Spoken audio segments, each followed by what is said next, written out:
Assalamualaikum warahmatullahi wabarakatuh. Bismillahirrahmanirrahim. Alhamdulillah nahmaduhu wa nasta'inuhu wa natubu ilaih wa na'udzu billahi min shururi anfusina wa min sayyiati a'malina. من يهده الله فلا مضل له ومن يضلل فلا هادي له أشهد أن لا إله إلا الله وحده لا شريك له وأشهد أن محمدا عبده ورسوله اللهم صل وسلم على نبينا محمد وعلى آله وأصحابه وبعد.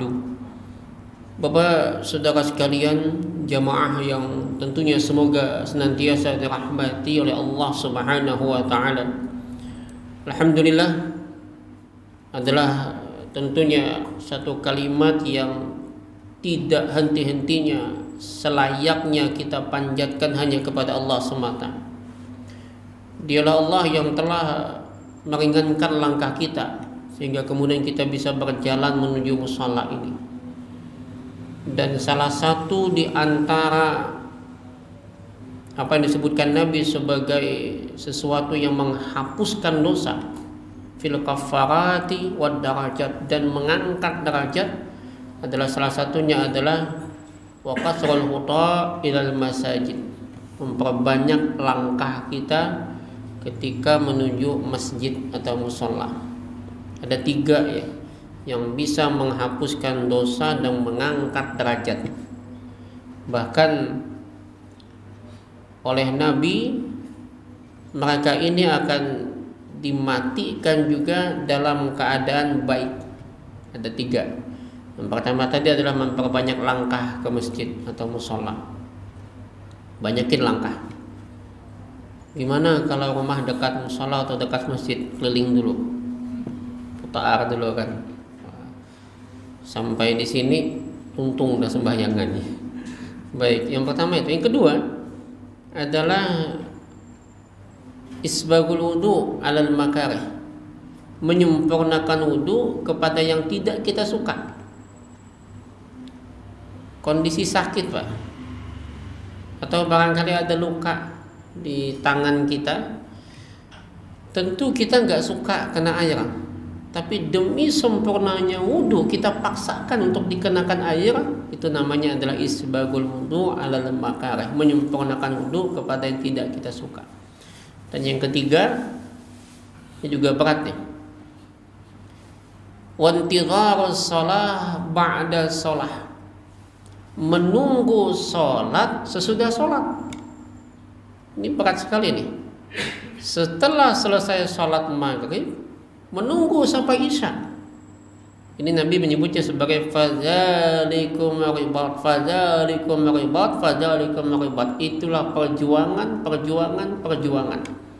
Ribat itu antum berjuang berada di tapal batas melawan musuh, itu ribat namanya. Itu enggak gampang, Pak. Maka enggak gampang kita menunggu sholat sudah sholat sampai isya nanti. 3 ini yang Nabi menyebutkan fil kafarati wad darajat, dihapuskannya dosa dan diangkatnya derajat kita. Bapak dan saudara sekalian yang dirahmati Allah Subhanahu wa taala, salawat dan salam semoga senantiasa tercurah atas panutan kita, junjungan kita, teladan kita, Nabi kita Muhammad sallallahu alaihi wasallam, yang beliau mengajarkan dengan kesempurnaan akhlak.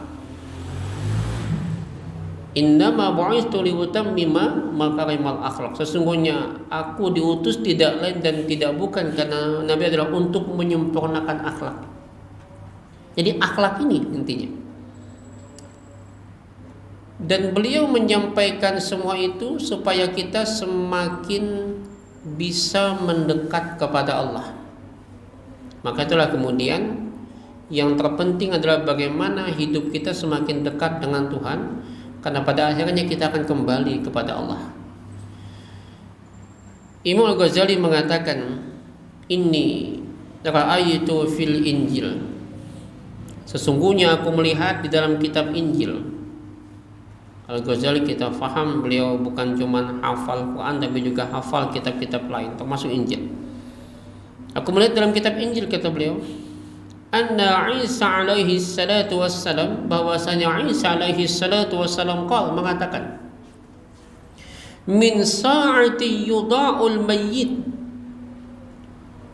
di antara saat-saat ketika ditempatkannya, diletakkannya mayit al janazah, di atas keranda mayit, di atas keranda, dan kita pasti akan ke sana, Pak.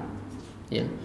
Ketika mayit ditempatkan di atas keranda, ila an yudha'a ala syafiril qabr, hingga dibawa dan diletakkan di samping kuburan, di samping alqah, di samping liang lahat kita. Jadi kita nanti pasti akan kembali, Bapak Ibu ya. Jadi pasti itu. Maka ilmu yang hari ini mestinya kita tuntut adalah ilmu bagaimana supaya nanti ketika kita dikubur itu menjadi sejuk. Ayu'anisuni fi qabri, menyejukkan di dalam kuburku. Dan yang kedua, bagaimana nanti bermanfaat untuk besok di akhirat. Ilmu itu bukan semakin membuat kita sombong, tapi justru semakin mengingatkan bahwa kita tidak memiliki apa-apa. Nah, bagaimana nanti ketika kita diletakkan di atas keranda dan dibawa sampai ke samping liang lahat kubur kita, maka itu penting sekali kita juga punya alqah, tempat untuk masa depan, Pak. 1x2 meter itu rumah masa depan yang harus kita miliki. Jadi perlu ya, karena pasti akan kembali. Cuman kapan kita nggak tahu. Entah hari ini, besok, lusa, kita nggak tahu. Kalau hari ini, alhamdulillah, misalkan lagi ngaji, lagi sholat, mati, alhamdulillah. Lagi main dum, mati, Pak. Pas maham, pas balap adam, dogup, mati, terkajut, jantungan, naudzubillah. Jadi alhamdulillah. Tapi kapanpun kita harus siap sudah. Nah, ketika sampai di sana, yas'alullahu bi'adamatihi minhu arba'ina su'alan.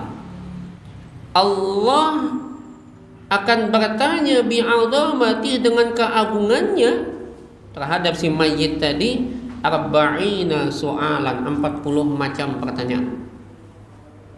Di dalam kitab Ayyuhal Walad ini, Al-Ghazali menyebutkan ada 40 pertanyaan yang akan ditanya nanti. Nah, apa yang ditanyakan? Biasa kan kalau orang meninggal itu ditalkin tuh. Ma rabbuka wa man nabiyyuka wa ma imamuka wa ma qiblatuka, dan seterusnya. Nah, pertanyaan yang mana ini? Ketika itu akan ditanyakan oleh Allah dengan keagungannya 40 macam soal, 40 pertanyaan. Awwaluhu yaqul, maka yang awalnya pertamanya ditanyakan, diucapkan oleh Allah, abdi, wahai hambaku, wahai hamba, taharta mandaral khalqi sinin, engkau taharta, engkau telah membersihkan pandangan-pandangan makhluk kepadamu bertahun-tahun. Kau bersihkan pandangan-pandangan orang lain kepadamu bertahun-tahun. Apa maknanya? Artinya hendak kelihatan bagus di mata orang. Wa ma taharta mandari sa'atan, sementara kau tidak bersihkan pandangan dirimu dari pandanganku sesaat pun. Apa maknanya?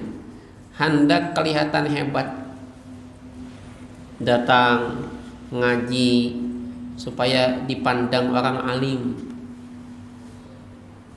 sholat tengah malam berkesah supaya dipandang orang ahli ibadah, berangkat haji supaya dipanggil haji.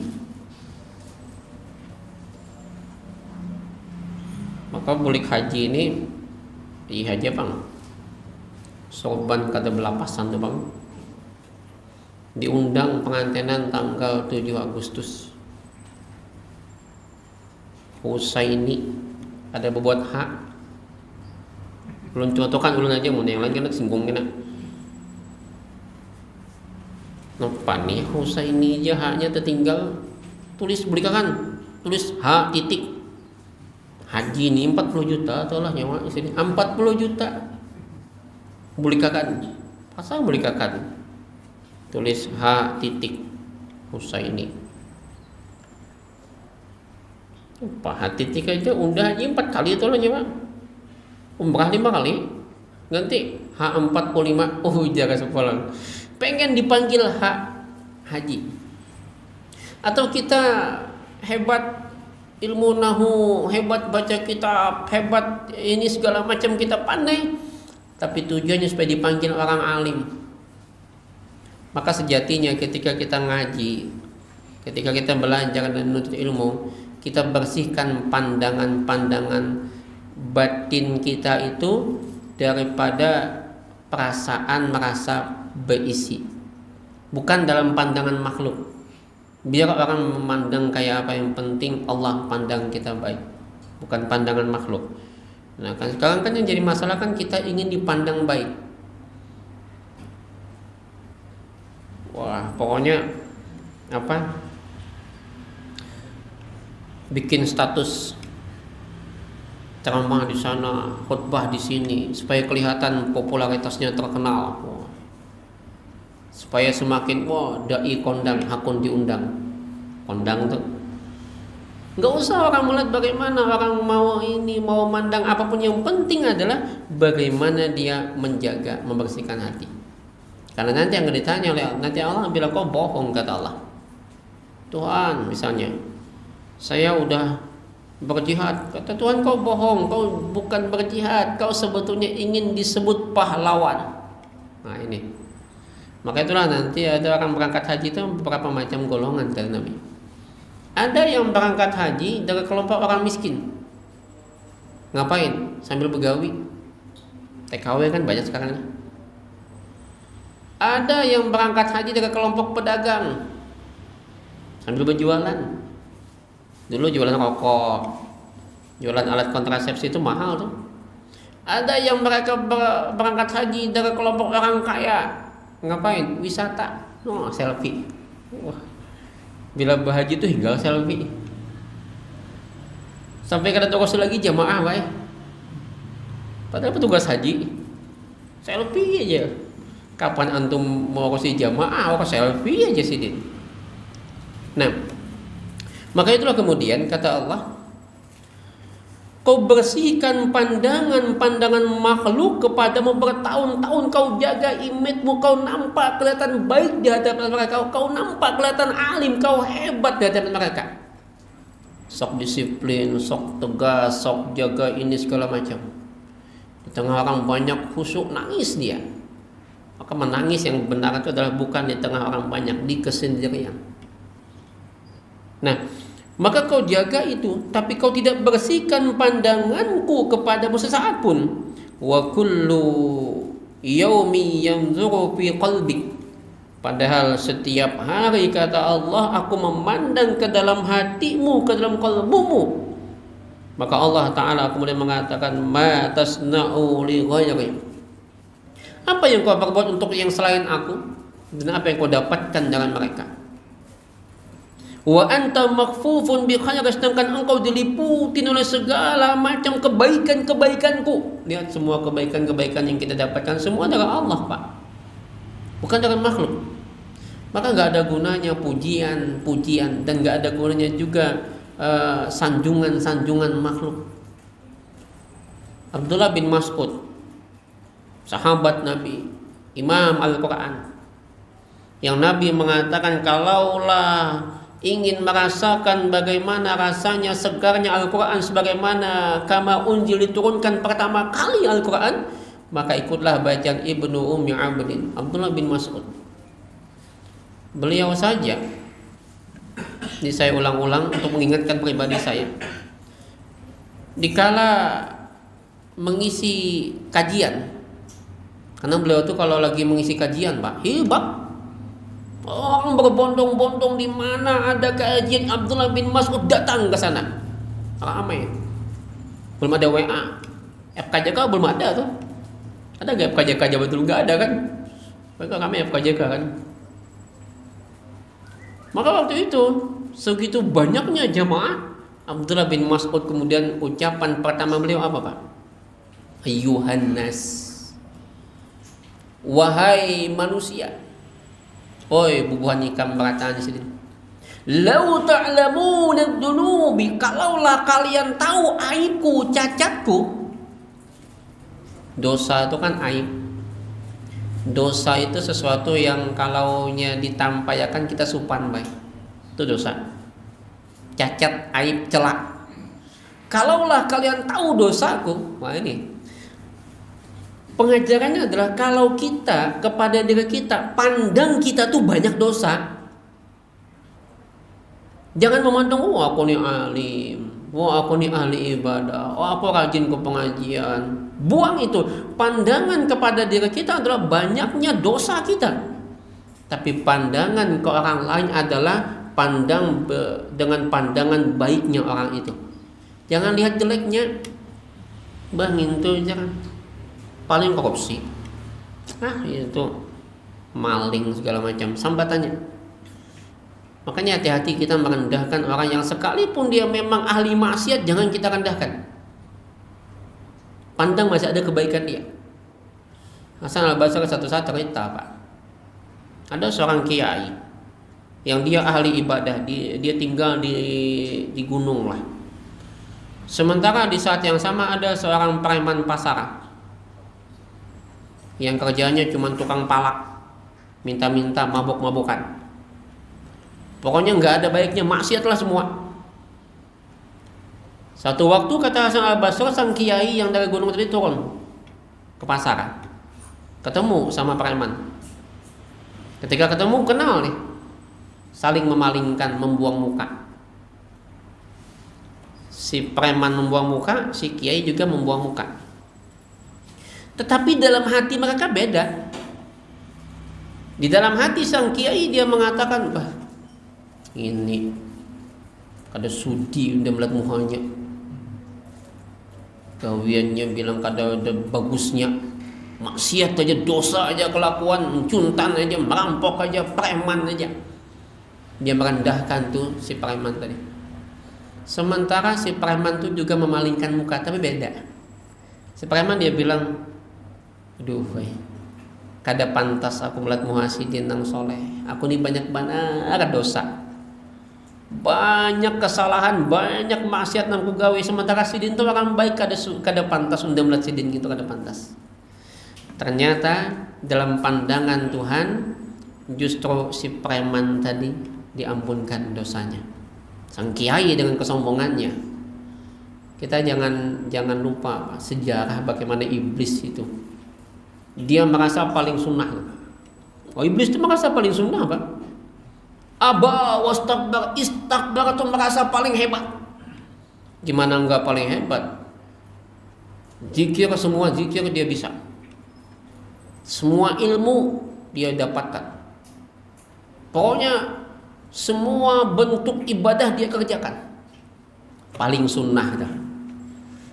Tapi ketika datang Adam diperintahkan wa izqulna lil malaikati isjudu li Adam fasajadu illa iblis. Dan ingatlah ketika kami berfirman kepada malaikat sujudlah kepada Adam, maka mereka pun sujud illa iblis, kecuali iblis. Apa? Dia enggan. Kenapa? Wastakbara, dia sombong. Perasaan paling sunnah, perasaan paling baik itu buang. Nah, perasaan paling sunnah, paling baik itu kadang-kadang muncul di hati orang yang sudah apa istilahnya ya, kadang-kadang muncul di tempat-tempat kayak kita, Pak. Ya. Yang suka menyalah-nyalahkan, membid'ah-bid'ahkan. Itu hati-hati tuh. Karena kalau kita perhatikan gaya dakwah Nabi itu dengan akhlak, bukan dengan celaan, bukan dengan cacian, bukan dengan makian, bukan dengan cara-cara seperti itu, tapi dengan akhlak beliau. Dan memang yang potensial untuk memperbaiki itu adalah dengan akhlak. Ada kai-kai, Pak, kakek-kakek wudu salah. Hasan dan Husain ini lagi lihat, kata Husain, kak itu salah wudunya. Kalau kita langsung negur dia, menyalahkan dia, yang ada apa? Yang ada dia pasti namanya kai-kai kan, kadang-kadang mengontak. Yang kan sidin. Di sana kita, istri kita, suami kita tegur, kadang-kadang melawan. Maka tegurannya bijaksana betul. Kata Hasan, "Dek, coba kau dekatin tuh kakek, kau wudu persis dengan wudunya si kakek tadi. Tempati kayak pennya wudu." Maka Hasan pun dia pun berwudu, maka Hasan datang, kata Hasan, "Dek, kau salah. Coba kayak gini wudunya." Kakek itu senyum, Pak. Oh, ternyata ini aku yang salah. Jadi dengan bahasa begitu kan manis tuh. Enggak langsung menegur dia. Apakah kemudian dengan kita membid'ah-bid'ahkan orang-orang itu akan berubah? Enggak akan berubah. Malah nambah. Maka yang paling bagus apa? Dengan akhlak. Nabi enggak langsung mencela. Hati-hati ketika kita menyalah-nyalakan, mencela orang lain, di balik celaan itu ada kesombongan di sana.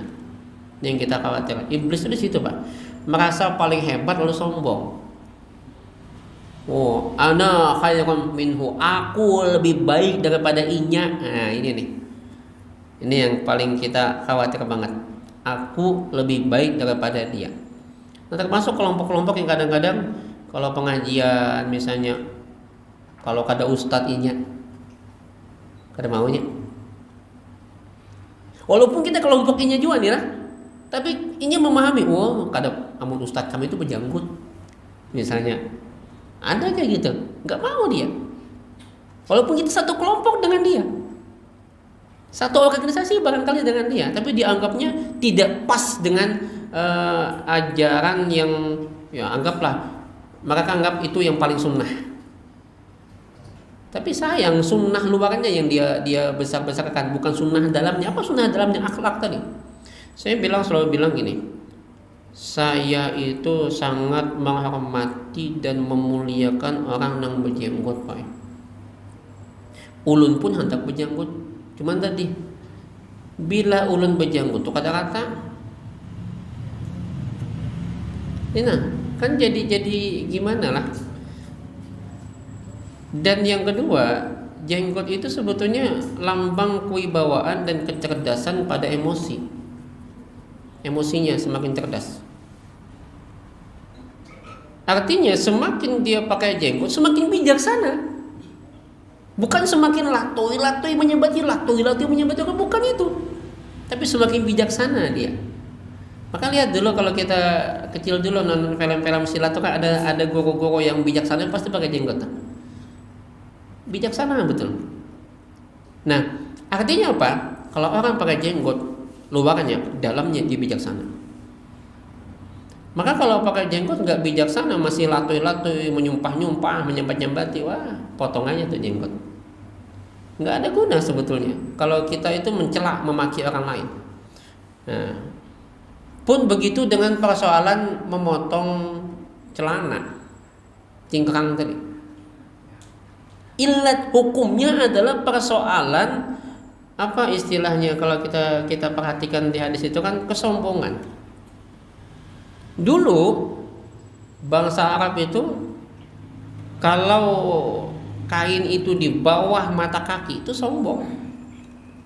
Maka oleh Nabi disuruh angkat di atas mata kaki. Nah hari ini ketika kita merasa paling sunnah, sombong juga. Kena juga antum. Maka yang bagus gimana? Ya kita ikutin lah jalan-jalan. Saya kadang-kadang kalau pian-pianet, kadang celana saya kan di atas mata kaki juga, kadang di bawah. Biasa aja lah, nggak usah kita, oh ini yang sunnah kayak gini nih, nggak usah. Ya kan. Lagian nggak ada kok disuruh celana. Yang ada kan di sana kan pakaian, gamis, sarung, bukan celana. Jadi akan muncul perpecahan, Pak.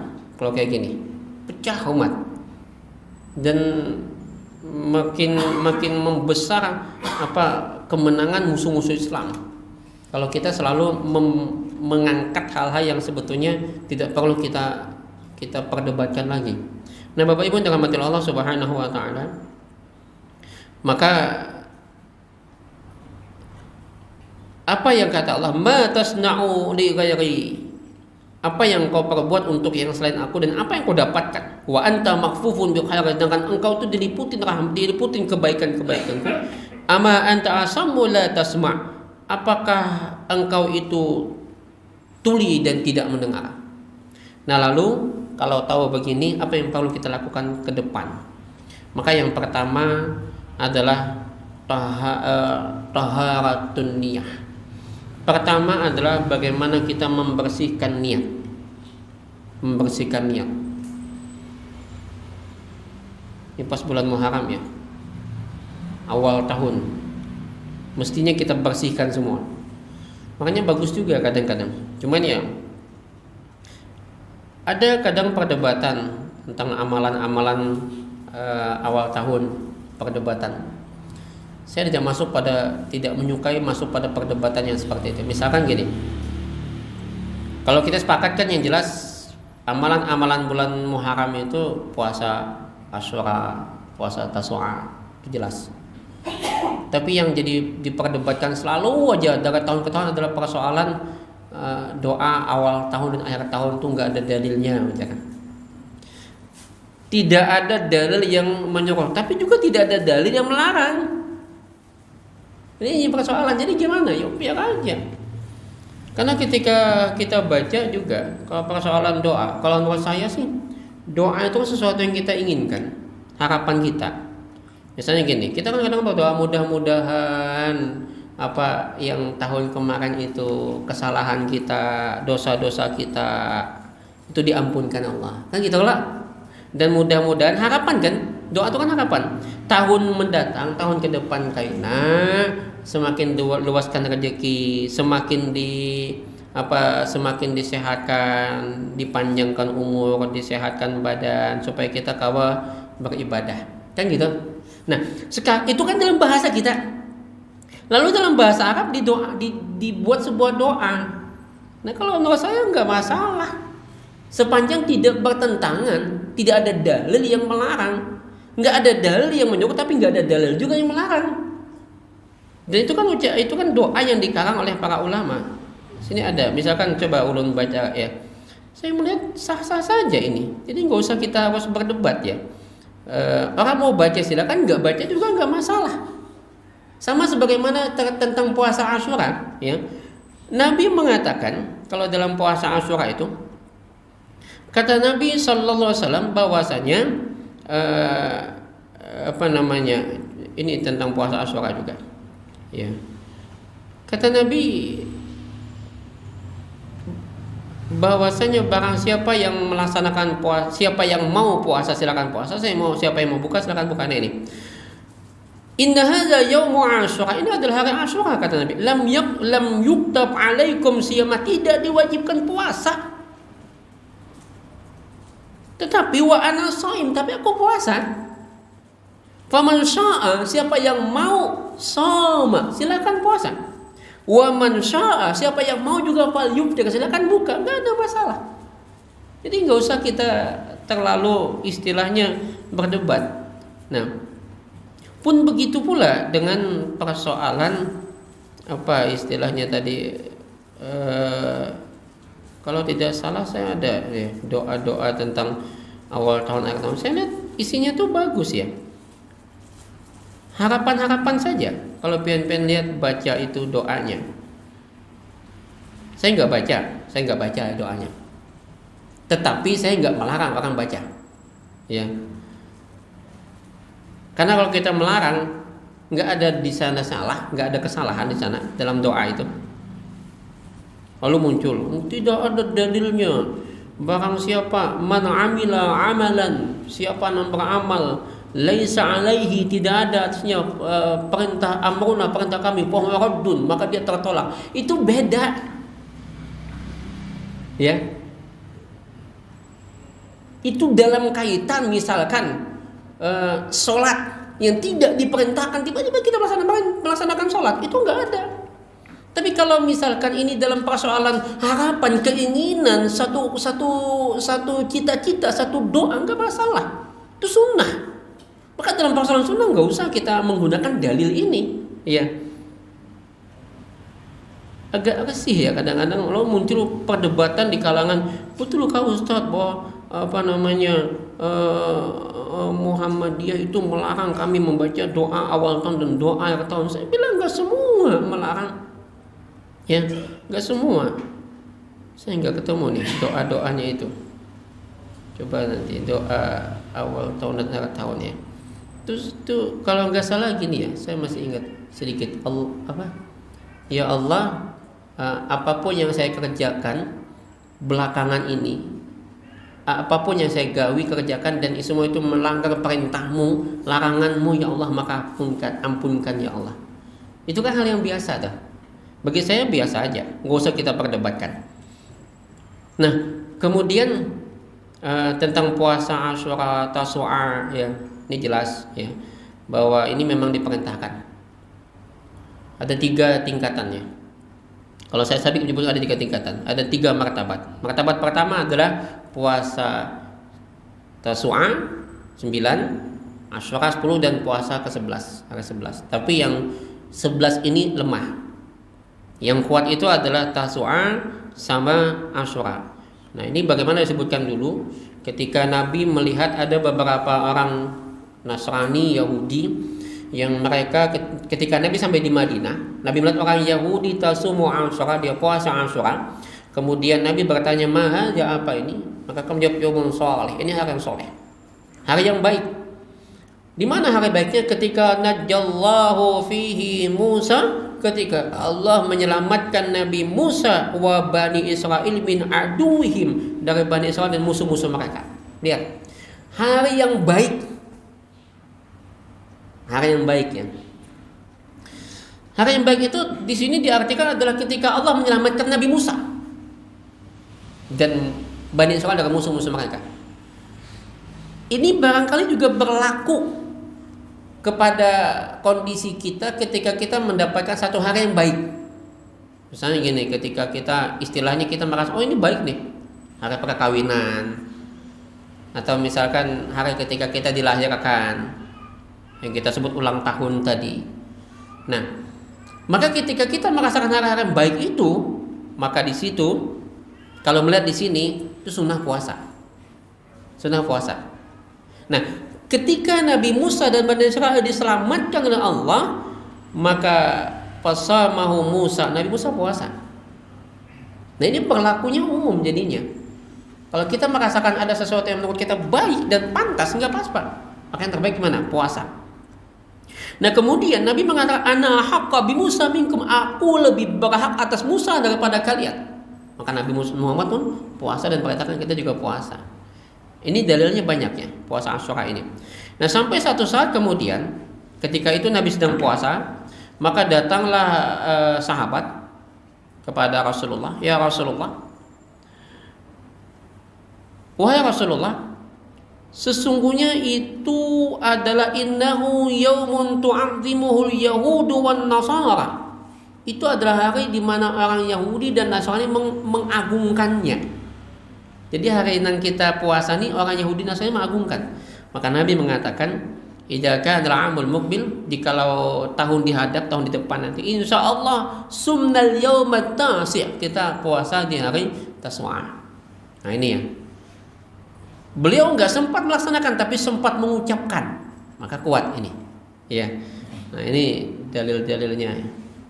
Kemudian apalagi amalan-amalan di bulan Muharram ini, kalau kita perhatikan, sahabat pernah datang ya dan bertanya dengan Nabi. Di antara pertanyaan sahabat itu bahwasanya ketika mereka bertanya kepada Nabi, "Ya Rasulullah, ayyus salat afdal ba'dal maktubah?" Salat apa yang paling bagus setelah salat wajib? Maka Nabi menyebut salatu fi jawfil lail, salat tengah malam. Ditanya lagi, "Summa ayyus siyam afdal ba'da Ramadan?" Puasa apa yang lebih bagus setelah Ramadan? Maka Nabi menyebut syahrullah, bulan Allah. Apa itu bulan Muharram? Maka bulan Muharram adalah bulan yang afdal kita melaksanakan puasa sesudah Ramadan. Kapan? Terserah kapan saja, tapi yang dikuatkan adalah di Tasu'a dan Asyura tadi. Gitu. Kapanpun silakan, boleh ya. Nah, itu diantaranya. Nah, Bapak Ibu yang dirahmati Allah Subhanahu wa taala, kita kembali tadi. Taharatun niat. Bersihkan niat kita. Bersihkan niat.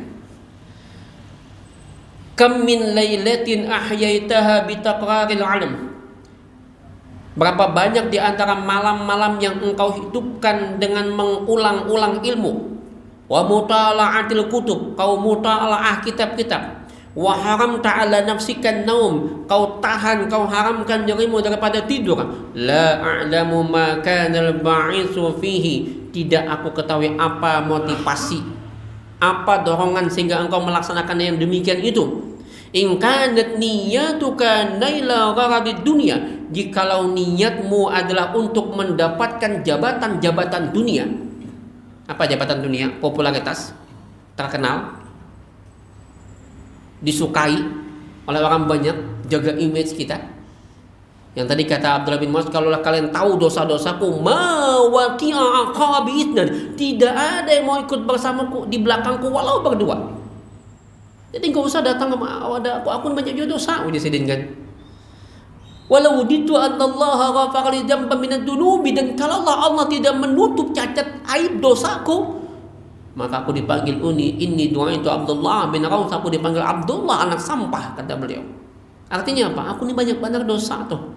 Jadi kalau usah dikultuskan, diapa-apakan, diagung-agungkan, gak usah. Nah, ini orang bersih hati. Nah, kalau kau inginkan popularitas, inginkan jabatan di dunia, engkau wajad bahutamiha wa tahsila manasibiha wal mubahata 'ala al-aqran wal imtithal. Engkau terlihat bagus di hadapan makhluk. Wal mubahah, engkau mendapatkan kemegahan. Mubahah itu kemuliaan, kemegahan, kejayaan.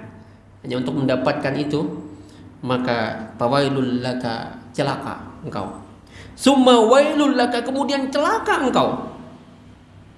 Jadi kalau hanya ingin mendapatkan supaya dipandang orang alim, dipandang orang yang faqih misalnya, sehingga selalu berbicara tentang ini halal, ini haram, ini dan sebagainya. Wa in kana qasduka fihi ihya'a syari'atin Nabi sallallahu alaihi wasallam, dan jikalau qasadmu, kehendakmu, niatmu, doronganmu di dalam melakukan itu adalah ihya'a syari'atin Nabi, menghidupkan syariat Nabi sallallahu alaihi wasallam, ya. Jadi kalau niatmu yang pertama adalah menghidupkan syariat Nabi, pertama syariat Nabi dulu. Ini kita datang ke sini, Bang, ngapain? Sunnah Nabi dulu. Menghidupkan sunnah Nabi. Apa di antara sunnah Nabi? Talabul alim, menuntut ilmu, saling belajar.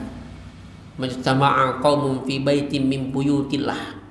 Tidaklah satu kaum berkumpul di salah satu rumah Allah, kemudian saling mempelajari kitab-kitab Allah.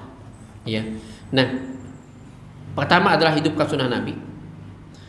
Wa tahdziba akhlaqika, perbagus untuk memperbaiki akhlakmu. Wa kasran nafsil amaratin bisu, lalu menaklukkan nafsul amarah yang membawa kepada kejahatan. Fatuba summa tuba laka, maka beruntunglah engkau, kemudian beruntunglah engkau. Ada 3 niat.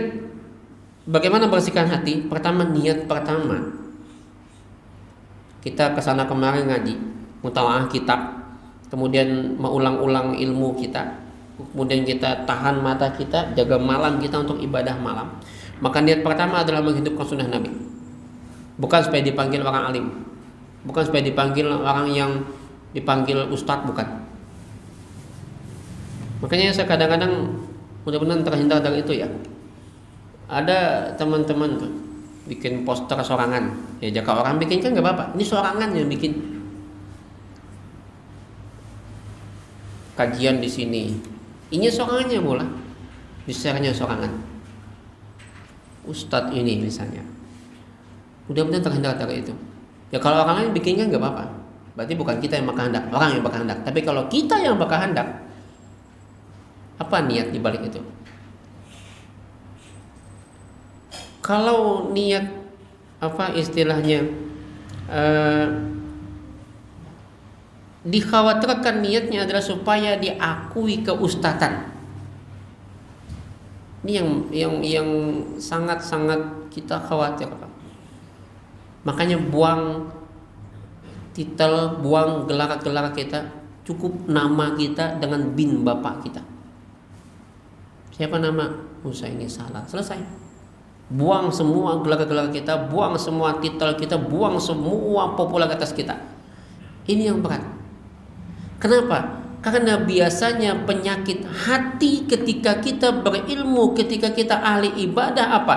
Tak akui aku nang alim, aku nang ahli ibadah, aku yang ini. Ujung-ujungnya apa? Minta diakui. Dan biasanya orang yang minta diakui, biasanya apabila dia itu kada diherani, kada dipedulikan, hati itu sangkal. Nih baik, aku nih ustadz dia kan kada sangkal. Wah aku nih pejabat nih kada diherani, sangkal. Nah ini harus kita buat. Maka niat pertama adalah ihya syariatin Nabi sallallahu alaihi wasallam, menghidupkan syariat Nabi. Jadi kalau kita ngaji, kita duduk menghidupkan syariat Nabi, kemudian semakin mengenal bahwa kita adalah hamba dan yang pantas dipuji cuma Allah, kita enggak pantas dipuji. Yang kedua, wa tahdiba akhlaqika, memperbagusi akhlak. Perbaiki akhlak. Jadi semakin kita ngaji, semakin kita menuntut ilmu, semakin kita beribadah, semakin kita melaksanakan saum, puasa sunnah, semakin yang seperti itu, maka semakin bagus akhlak kita, semakin terjaga lisan kita. Kita khawatir Pak dari lisan yang selalu mencela, karena kelak nanti akan datang, kata Nabi, ya'ti yaumul qiyamah, akan datang nanti seseorang yang dia itu datang bisolatin wa siyamin wa zakatin, dia datang membawa solatnya, dia bawa puasanya, dia bawa zakatnya, dia bangga dengan solat, puasa dan zakat, dia banggakan itu di hadapan Tuhan. Ya Tuhan, ini solat saya, ini puasa saya, ini zakat saya. Tetapi bersama itu kata Nabi, wa ya'ti qad syatama hadza wa qadhafa hadza wa aqala mala hadza wa daraba hadza wa safaqa dama hadza, kata Nabi. Datang orang yang dulu dizaliminya, difitnahnya, dicacinya, dimakinya, dituduhnya, dimakan hartanya, ditumpahkan darahnya, dipukul dia. Akhirnya hilang semua itu. Ini yang Nabi mengatakan, atadruna mal muflis, tahukah kalian orang yang muflis? Nah, maka yang kedua adalah perbaiki akhlak. Yang ketiga, wa kasran nafsil amaratin bisu, menaklukkan nafsul amarah yang membawa kepada kejahatan. Apa di antara nafsul amarah? Salah satu nafsul amarah adalah merasa diri yang paling baik. Mudah-mudahan kita terhindar dari perasaan bahwa kita yang paling baik. Sehingga ketika kita merasa diri paling baik, di sana yang muncul adalah perasaan bahwa orang lain itu perataan, orang lain di sekitar yang bukan sama dengan dia salah semua. Di sanalah nafsul amarah yang membawa kepada keburukan. Itulah sifat-sifat atau al-quwah asy-syaitaniyah yang ada pada kita. Harus kita hilangkan semua itu dengan cara bagaimana? Satu caranya, perbanyak zikir la ilaha illallah. Ini membersihkan hati. Barangkali ini kita tutup dengan doa kafaratul majlis. Subhanakallahumma bihamdika asyhadu an la ilaha illa anta astaghfiruka wa atubu ilaik. Hasbunallahu wa ni'mal wakil. Assalamualaikum warahmatullahi wabarakatuh.